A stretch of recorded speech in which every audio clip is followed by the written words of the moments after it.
The most used tool in any kitchen is a knife. Whether it's dull or sharp makes all the difference. A dull knife can be extremely frustrating, and it can also be very dangerous. Hey everyone, I'm Flo, Dude is behind the camera, and we're all about simple food, simple faith. We're going to be talking about sharpening knives today. A lot of people have been commenting on how sharp my knives are, and really I think that they could be even sharper. When using a dull knife, I find that I use a lot more effort in cutting something, and when that happens, it can be very dangerous. Food can slip, your knife can slip, and things can be chopped off. One time I was using a dull knife and I ended up chopping off a tip of my finger, which I didn't know, but it actually grows back, thank goodness. But, well, it wasn't just the dull knife, it was also my finger was in the way. But did you take the out of the food? Well, it did. So when our knives get dull, I'm not going to go out and buy a new set of knives. We made the conscious decision at the very beginning to buy good knives, the best that we can afford at the time, because we want to be good stewards of all that we have and be mindful of what we throw out. And so knives is not something that I want to replace in our kitchen, but we do want to keep using them for as long as possible. So Dude is always giving me a hard time because I don't always hone my knife before using it. And then he'll come and test how sharp it is and he'll say, look, it's not even sharp. And then he goes and hones it for me, and it is just so much easier to use. It makes cooking a lot more enjoyable because you're not using extra effort or struggling to cut through something. And I think that that makes cooking just that much more fun. You can send your knives out to be professionally sharpened, or, well, actually once we had hired some guy to come sharpen their knives in our house, which is actually quite dodgy. Don't do that. Several years ago, Dude purchased this, which has been really good at a quick honing of the knives. But recently, we purchased this. It is amazing. It really sharpens the knives to a point of I can't even describe. Before we go any further, this is not sponsored. We paid for this unit, and because Dude is my knife sharpener, he's going to show you how it works. These two knives are Flo's go-to main knives in the kitchen, which is the Santoku and the 8-inch chef's knife. They're both Wusthof brand, and they've been great knives. As Flo mentioned, I have been using this handheld sharpener. I started using the honing presets in the sharpener, but I eventually just went to the flat-sided surface, the ceramic sharpener. So all I do is that for honing, I run the blade, I don't know, about 5 times, and it's been doing an okay job, I thought. So let's see how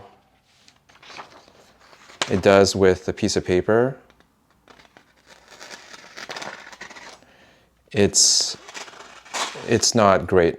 Let's see how it performs after putting it through the sharpener. This is not meant to be a full-on review of this sharpener. I just want to show you how simple it is to have a sharp knife to use in the kitchen. So you saw what it could do using the handheld sharpener to hone it and to go through that paper. It's not great. And this sharpener is designed to, I didn't know that. With Asian and European knives, the angle of the blades are different, and this sharpener handles both. So it has the sharpening channels for an Asian blade, which is a 15-degree blade, and for the European and American knives at the 20-degree. We're just gonna sharpen the chef's knife today. There's not much to this. There's just a power switch. We're going to turn it on, and it starts the motor and the wheels going. And according to the instructions on a longer blade, we're going to start with the second channel that's meant for the Euro and American knives. And it has guides on both sides, so it asks you to pull through as pairs. So there is a left side and the right side. And since this is not that sharp, we're gonna do 5 pairs of passes.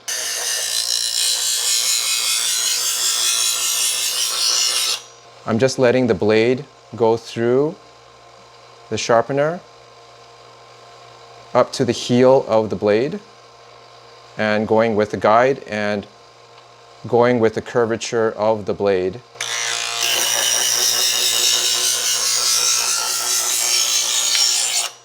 Okay, so we did 5 pairs of passes with the knife on either side, and it's supposed to leave on the last side a burr on the blade on the right hand side. So I do feel a burr, which is like a slight kind of curve up on the blade, and don't run your finger into the blade. So the next step is the finishing or the stropping of that blade to get that burr off.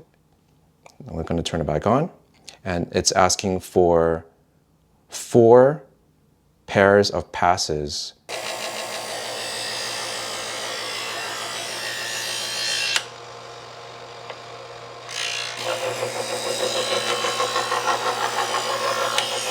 So the instructions say that if you want that finishing touch a little bit sharper, you want to do 3 passes of faster pulls through the sharpener.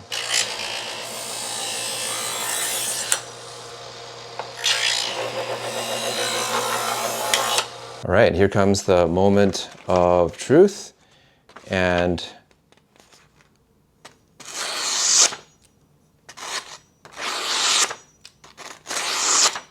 whoa, this is like crazy sharp.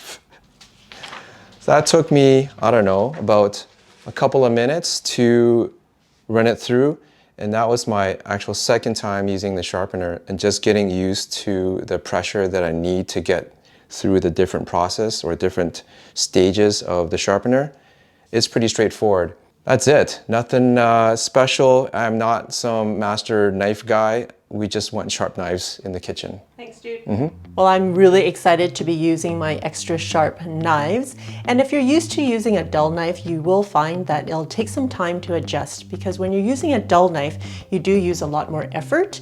And when you're using a really sharp knife, it's just effortless. If you're interested in either of the sharpening tools today, they will be listed in the description below. And for more kitchen tool videos, check it out, and I will see you over there.